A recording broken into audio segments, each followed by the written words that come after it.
This may look like China, but it's not. We're in Chinatown in London. Terry Lung co-founded Justitia Hong Kong to help Hong Kongers in the UK support each other and their democracy movement. Terry, does this area remind you of home?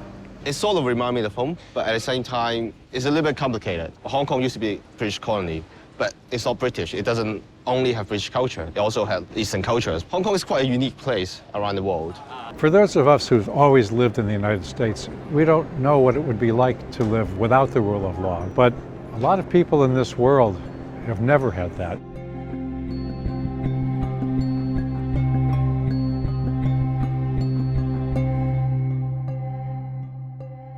In 1842, after losing the First Opium War, China ceded Hong Kong to Britain. In 1898, after losing the Second Opium War, China leased the new territories, including Hong Kong, to Britain for 99 years. A British outpost in the early 19th century, the port of Hong Kong evolved by the late 20th century into a global powerhouse of banking and commerce. In 1997, Britain returned Hong Kong to China. China agreed to the principle of one country, two systems. Hong Kong would be recognized as Chinese territory, but it could remain a capitalist democracy for 50 years. Didn't quite work out that way. Well, that was a promise, but China never honored it. Right. Under Chinese dictator Xi Jinping, democracy in Hong Kong was all but eliminated. Simon Cheng is a democracy activist and founder of Hong Kongers in Britain.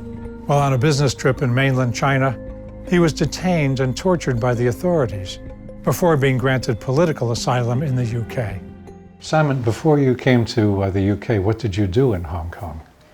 I was a trade and investment officer at British Consulate in Hong Kong. I worked there for about 2 years to promote and advocate trade and investment between Hong Kong and Scotland. Were you born there in Hong Kong? I born and raised in Hong Kong indeed. What about your parents? My parents actually they were from mainland China. During Cultural Revolutions that has a massive starvation.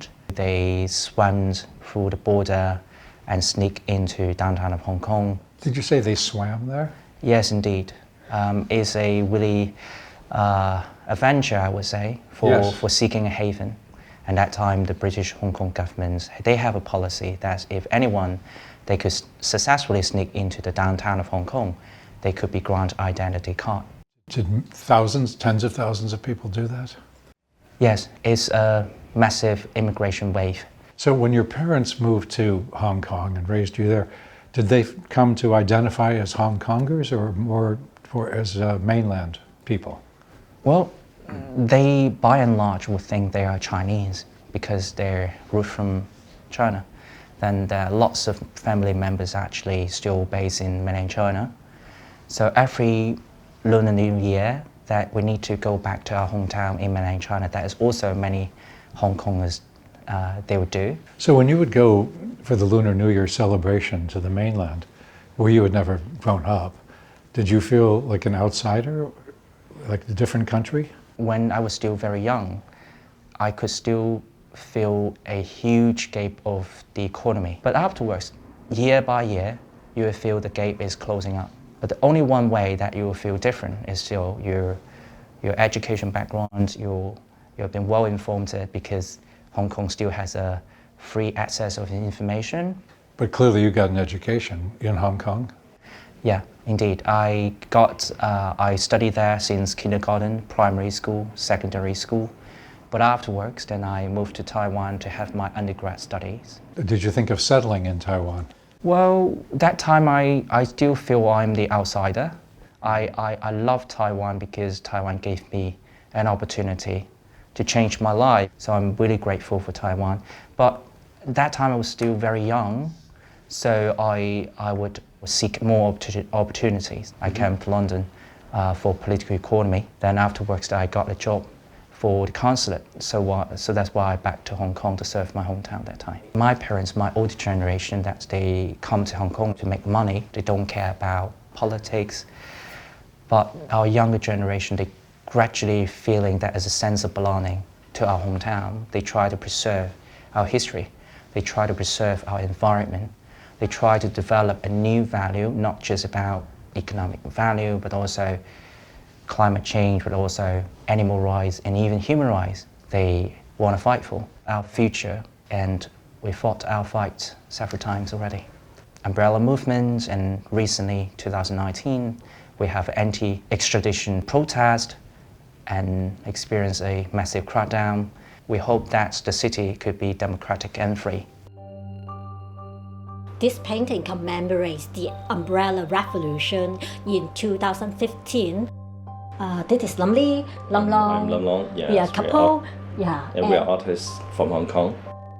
Lum Lee and Lum Long were forced into exile for their art. We didn't choose to be a political artist. The government forced us to do so. I still remember the police, he just knocked the door and then he said, there is a case about you both. And then I asked him, what case is it? And then he said, I can't tell you, but I'll be back. Yeah, just like the Terminator. So we were scared. We decided to flee Hong Kong to the UK. We closed our painting studio and shipped our paintings within 20 days. It's very important for us to present our paintings online. It is like a window for us to communicate with Hong Kong people and our families. This is about 2019 protests in Hong Kong. So many people were disappeared, and most of them were found dead, falling from the building. So we believe that they are killed by the police. People think that our paintings are too terrifying. We always say that the reality is more terrifying than our arts. Lots of young protesters have been put into the custody, and many of those that they have been labeled as rioters. And there's lots of police brutality happen, and it caused a vicious circle. That's lots of trauma. So you yourself were detained at one point. I was detained, but not by the Hong Kong riot police, but by Chinese police officer. That time I was on a business trip, exactly in the midst of the protests in 2019. I took the high-speed railway train. But at the Chinese border, I've been stopped. Then they gave me no reason. And I felt really bizarre and puzzled. And I kept asking, they gave me no reason. And I've been handed over to a bunch of plainclothes officers. There were no badges. And they put me into the police station. There's a steel cell over there, very, very small. Then there has a tiger chair, which is the interrogation chair commonly used in mainland China. Why call it a tiger chair? What happens? Because the chair is steel chair, very uncomfortable, and put you at the straight position, you've been buckled up, can't move. So at the very beginning, I know that I've been treated like a serious criminal, even they gave me no reason. The first question they asked me is, what do you think about Hong Kong? And gradually they would narrow down the scope of the question to say, well, you joined the protest. Who you know to join the protest, and what's the UK consulate and the UK government behind the protest? So it must have been because of your job? Because of my job, and also because my personal activities, that I support the protest and I joined the protest. And also some of those people that I met, they have been arrested by Hong Kong police. They might mention about my name to Hong Kong police. It will trigger that alert. I'm already under the radar, being monitored for a while. That they suspect I'm a spy to instigate the protests in Hong Kong. They hope that I confess that I joined the protest violently. They want to enforce me to say the UK government instigate the protest. They said, how dare you, you help the British to monitor the Chinese people. So don't talk about human rights in this room. I've been handcuffed, shackled, blindfolded, and hooted. I can't see anything. They hung me up for countless hours. I was also being beaten, and they slammed my face as well. I've been asked to stand still, and they deprive my sleep. If I just even move a little bit, then I also being beaten. Or they would request me to sing Chinese national anthem. they said would wake me up by patriotism. I've been put into the personal cell in solitary confinement, which I think is also another type of psychological torture, because I can't tell anyone. How long did this go on? At least 1 week, until my missing case is becoming a global headline. That's to stop the torture. I guess they felt pressure. Was it because of your position with the British consulate that it became well publicized? I think so. I think they feel pressure, so they pause the torture and wait for the instruction from their senior master. That's such a compelling story. It's just riveting to think that you had to go through this and did so with such fortitude. Yeah, it's a life-changing event for me. So you then returned to Hong Kong, Yes, resolved to leave. yeah. I returned to Hong Kong, but I know that's unsafe still, because I've been warned when I've been released to say if I say anything else, if I receive media interview, I will be taken back forcefully from Hong Kong to mainland China. So I know I'd have to leave.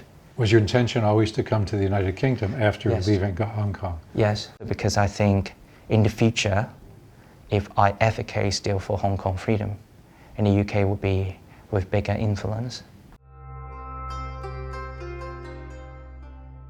Up to 500,000 Hong Kongers are expected to arrive here on a British national overseas visa, mostly professionals, and the vast majority do not plan to return to Hong Kong. Deborah Wong fled Hong Kong with her family. She wants her children to grow up in a free country. I was still there in 2019 when the uprising started, and I was in the first couple of huge demonstrations. But when the crackdown came, there was very little that people could do to stop the police. And very soon we lost the battle. And after each defeat, obviously, it shows your enemy the limits of your power. You were afraid in Hong Kong and maybe even in Taiwan. Are you afraid here? Yes, absolutely. Even I'm in the UK, not only me, but many other ordinary members of Hong Kongers, they have a fear to join any protest and rally about Hong Kong and China, even in the UK. Have you ever had the sense that you're being followed? I have a sense that, yeah. Some people would think as a paranoia. Some people would think that as a legitimate concern. The law said they would keep hunting down on us. So now you're affiliated with Hong Kongers in Britain. Yes. Did you create the organization? Yes, I created with other activists, compatriots. This kind of groups is quite significant because this is the first organization after 2019 have been set up for resettlement of Hong Kongers.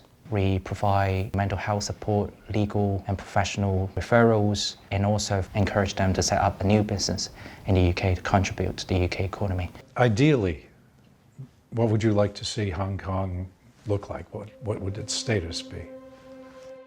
Ideally, of course, that I hope that Hong Kong not only could maintain their own freedom. At the end of the day, that's the people could be set free. That's the people they have a full democracy, to have one person, one vote, have a final say to elect our political leader. We hope to preserve our own culture and integrate it with the British culture. I miss Hong Kong so much, and I think we can't go back to Hong Kong in the rest of our life, but don't give up hope. Maybe in the future we can go back to Hong Kong. We may see it or we may not see it, but we still fight for it. I wish one day we'll receive the democracy and freedom that was promised. And we hope the next generation will never forget our past. For myself, I want to just be able to play the piano.